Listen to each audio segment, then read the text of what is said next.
comes to his back straight away and clamps on. Edwards actually told me he thought that Gunnar Nelson is a tougher fight than any of the main eventers as well. And with such a sort of specialist, I split that between the karate style, but obviously the phenomenal ground striking. Nelson does offer a very unique proposition inside the octagon. He does. I mean, he's just mixed his martial arts in a different way. That's all it is, really. I mean, a lot of the guys that we see fighting in the UFC today, they've gone for the more generic Muay Thai kickboxing route with wrestling and Brazilian Jiu-Jitsu. Gunnar Nelson's kind of turned the whole thing on his head. He's gone, right, I want Brazilian Jiu-Jitsu to be my main priority, and I want to use karate to get there. Here we go. Now, Edwards told me, he said, we haven't seen Nelson on his back. I want to put him on his back and see what he does there. He's got a hook in right now. Edwards has got a very nice floating Brazilian Jiu-Jitsu style, which he gets around the body very nicely indeed. He loves a back step as well. Yeah, much better to invest in strikes in these positions, given the fact that Nelson was able to, you know, stick it out with Damian Maia and not give up too much. Yeah, and if you can survive with that man trying to submit you, you're pretty good on the ground, I can tell you that. Exactly. It's going to be the strikes for Leon, I think, that breaks these opponents down in these positions. I mean, if he's going to try and submit Gunnar Nelson and engage in a grappling match, that may be an unnecessary gamble. It could really put money in the bank if he's chipping away at him in these positions like this. Oh, look at that. And of course, Team Renegade, Tom Breeze, who sadly wasn't able to fight tonight. He is a real student of the grappling arts. He has trained with Gunnar Nelson. We've got the Viking clap going around the arena as well. Yeah, the boats are all pulled up on the Thames. The Vikings are very much here on the banks in London. But meanwhile, as we're saying that, Edwards has still got this hook in, controlling him, landing some punches, potentially taking this round away right here if he can keep this position and keep control here. Yeah, another minute to go. Gunnar Nelson's keeping his right hip pinned to the fence of the octagon, so he knows that if he moves that away for a second, there's an opportunity, a window for Leon Edwards to drop that other hook in and then really take good control of the back. Nice control here from Leon Edwards. Gunnar Nelson, certainly in the octagon, hasn't found himself in positions like this, apart from the Maia fights. But he is an isolated case himself. He's just being really patient right now. He's not trying to over-explode to get out of there, give up his back, give up a bad position. Yeah, we have two very measured fighters inside that octagon. We do. But it would be a real statement if Leon Edwards is able to cause Gunnar some problems on the ground. Yeah. Front kick to the midsection, just snapped out, testing the guard of Gunnar Nelson. Edwards had invited in a number of karate guys this camp. So he's had those looks. Looks like we're going to see a second round, so we'll be back after the break.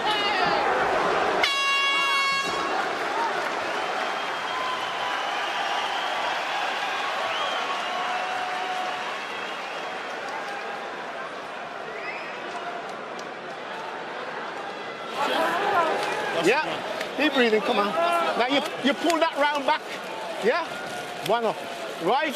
Let's get back to our game plan, yeah? Let's control that middle. Yeah, he's gonna get desperate now, second round. Listen, wicked piece of wrestling, but let's try and keep that bit more on the feet, yeah? Let's not entertain his game, all right, son? Come on. If you're going off slow, don't raise back. Feints, you see what's coming, right? He's becoming very predictable. Once he starts breathing heavy, you see that feet. The feet are right there. Break the angle, move him nice and slow, and you can go. He's waiting on the left hand all the time. You can kick high.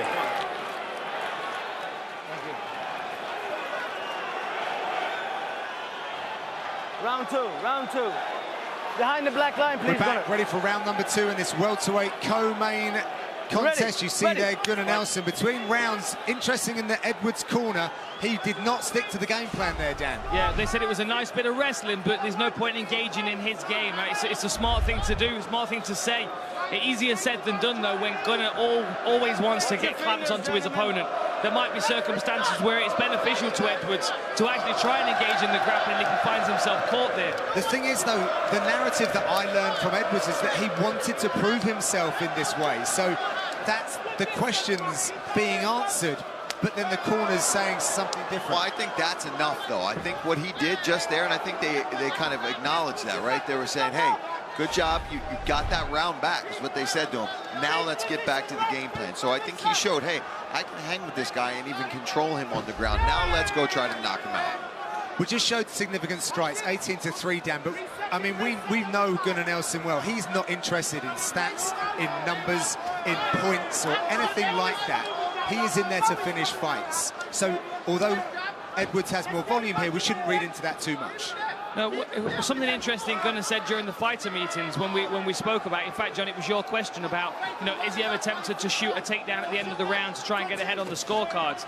And he said, I would rather use that 10 or 20 seconds to get a better read on my opponent so I can finish them in the next round. I mean, he is a martial artist through and through looking to get the finish. One thing that we need to mention about Edwards' corner, though, they're advising him to do the best thing to win the fight. That's their responsibility as a corner team. Yes. They can't control what their fighter's ego will want. I was going to say, right? I didn't want to say the word ego, but you put it out there, Dan. But I mean, I'm not disagreeing with Leon Edwards at all. If he's able to beat Gunnar Nelson in the grappling exchanges, that's a huge statement. But it is also maybe an unnecessary risk. Oh, for sure an unnecessary risk if you're a corner man looking to get your fighter a win tonight. Oh, nice elbow over the top from Edwards. He seems a lot more comfortable in every range, though, Edwards does. I do believe that this win streak he's on and the training camps that he's been putting together have certainly put him in a very good position psychologically. And that cowboy victory. It's almost like he's still telling me, every time I speak to him, the fact that he's got these wins, it's reaffirmed that he's done the right thing by staying in Birmingham. And it's almost like, I'm fighting Gunnar Nelson, should I have gone away for him, for example? So if he wins again, it's like, no, I did the right thing in Birmingham. I think he needs to stop asking it, like answering that in that way, because he's definitely making the right moves. Yeah, they've got a good thing going at Renegade. I mean, they've got really a lot of good grapplers over there. You know, a growing MMA team. Obviously, his brother's there, Tom Breeze, Aiden Lee's there. You know what I mean? They've got some real good guys on the mat that can push them in every range. I'm sure they feel their grappling's coming up just as much as Moinia. Something else that Edwards told us. On the break, Nelson has his hands low because he's a karate stylist. And he has clipped him at least 2 or 3 times when they've separated. That's a good point, John. That's a key observation to have. If you're going to watch tape on your fighter, just picking out certain things that you as the fighter, your coaches can watch it all day long, but if you're going to really go in and critique it, pick out 1 or 2 or 3 things that you're like, I'm really going to focus on this for my guy, and then let my coaches do the rest. We're in the Edwards corner. Let's pick up what they're saying. Yeah, I want both ways. Move your leg. Leon, don't stay there too long, yeah? Let's turn him, not move your leg. Yes! Oh, yes! Nice! Again! Nice! Yeah! Keep the pressure on him. I'm back on the long punches. Back on the long punches now, Rock. Fight him out, buddy. I want some fight, Leon. There you go. Good. Fight him out, Rock. Straight in the cross with a head kick, yeah? When you see it, yeah? When you see that? So the Edwards corner really celebrating those wrestling exchanges, getting back to the game plan. Yeah, we're telling him to, you know, go back to the long punches, go back to the long straight punches. They're trying to get him to catch Gunnar Nelson as he's coming in. I mean, we know Gunnar's going to lunge in with that backhand. He's going to throw that straight and follow it with a body lock. And it feels to me a little bit like Edwards is starting to wait now, and I think they're trying to employ him to throw, to try and discourage Gunnar Nelson from moving forward in a straight line. Nelson moves forward so quickly. He's 0 to 100 in a second. But Edwards has been all over it so far. He's not letting him come in, hit him with that big straight right look. He gets, Gunnar goes down! Leon Edwards is pouring on the pressure! Oh, he's hurt! He's only got a few seconds here. Last 15. Gunner's out! Edwards punching. He's trying to survive. Will Nelson survive? He was taking shots there to stay clamped onto the arm. Risky move. Very risky. And look at the right eye of Gunnar Nelson. I can see it here. Well, I think he's broken something.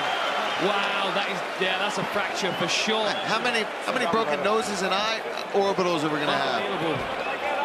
Yeah, that looks like a broken When you orbital recover, bone. deep breathe. This is what you were training for, brother.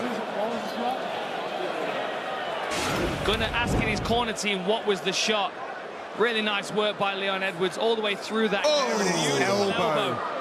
Caught him with the tight clinch, steps his foot out to the side. Look at this pivot on the lead leg. Beautiful work. Pulls him into a position where he could crack Gunnar Nelson right in the side of the head. And you could see Gunnar Nelson had no idea where he was when he hit the canvas. And get out. Move on the outside, okay? Pick him apart from the distance. Okay. This is what you were training for, okay? This is what you were training for. Right hand high. Hey, right hand high. Keep the distance, okay? Keep the distance. Over there, behind the black line. This third round is brought to you by P3, the official protein snack of the UFC, and just there's a vulnerability that can be exploited. Another elbow on that same spot, Paul. What kind of damage could that do? I don't know, man, because that hematoma is already so bad as it is.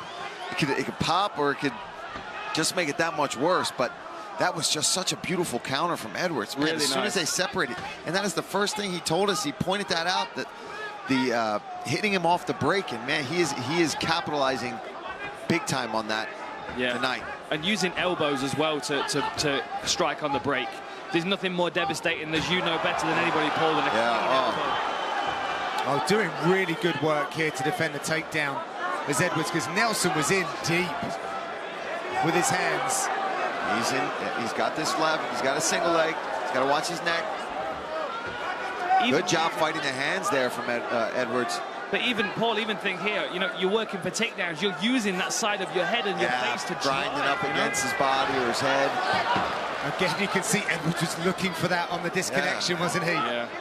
And let's not forget about Edwards finishing fights late. Tied second latest finish in 3-round UFC history. So he can get it done super late on. Yeah, and then he came into the UFC with an 8-second knockout. I mean, you know, he can really do everything. Either end of the belt.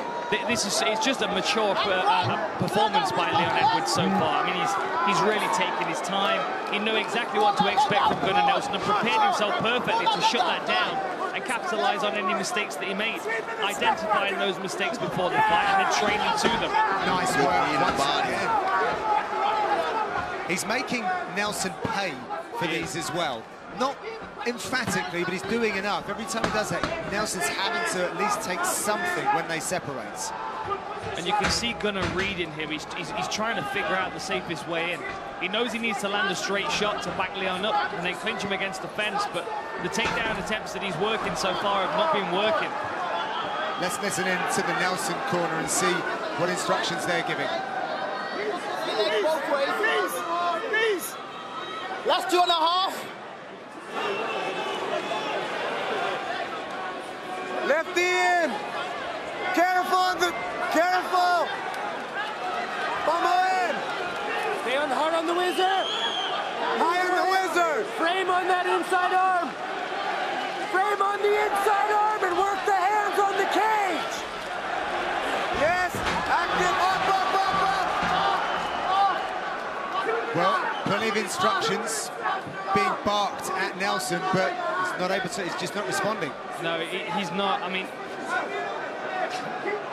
I think he's probably surprised by the grappling offensive of Leon Edwards. I think he assumed that this was going to be a lot easier for him in this range, but Leon Edwards is giving him everything. There's an elbow again. A little desperation in the corner of Gunnar Nelson as well. Yeah, he's getting out-wrestled right now. He is. He's getting out-wrestled by him. Outstruck. Yeah. 55 strikes to 17. Which we knew that could happen, right? But I don't think coming into this at all. I mean, we were like, oh, so if it hits the mat, it could be, and not the case at all so far. Leon Edwards really proving the doubters here tonight that they are wrong. Oh, that's a big right hand really nice. by Nelson. Together. He's got his hands locked now. Oh, but great balance by Leon Edwards. But he stands upon the floor. Gunnar Nelson with 1 minute left. Can he make something happen here? well, that would be insane if he could pull it off here. Now, is he going to take some of the soul down? He could well. He's in the right position to do it. With 54 seconds left. He's looking at the clock, yep. He knows he's got to work. He's got to go to work. Slapping away at Edwards. It's Nelson from the mount position. He must know he needs a finish here. He's a smart individual. I bet the heart rates of the Edwards corner went up about 50 beats per minute. Under a minute left, your fighter gets mounted by Gunnar. You're like, oh, God, we've avoided this a whole fight until the end here. 25 just hang on. seconds He's got left. this, yeah. But then, you know, when it comes to hanging on till the end, I don't think either be able to do it. I would want to scramble back to the feet or get on top. I would want to win a decision and finish the fight in the mount. I mean, props to Gunnar Nelson, but a little too late for him, I think, to get this position. Excellent work by Leon Edwards. A really, really well-rounded. And that is the end of this contest. It does go to the judges' scorecards. We will see those after the break. This program is sponsored by Bet365. Racing has a new formula, and the difference is electric. This is the money point right here. Who will come out victorious? The season continues in China, live on BT Sport. The Monopoly game is back at McDonald's on Wednesday, and there are millions of great prizes to win. Peely Peely? Yeah, Peely Peely.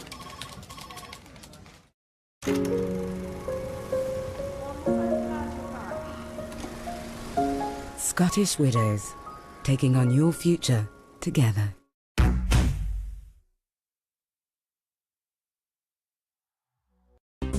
This program is sponsored by Bet365.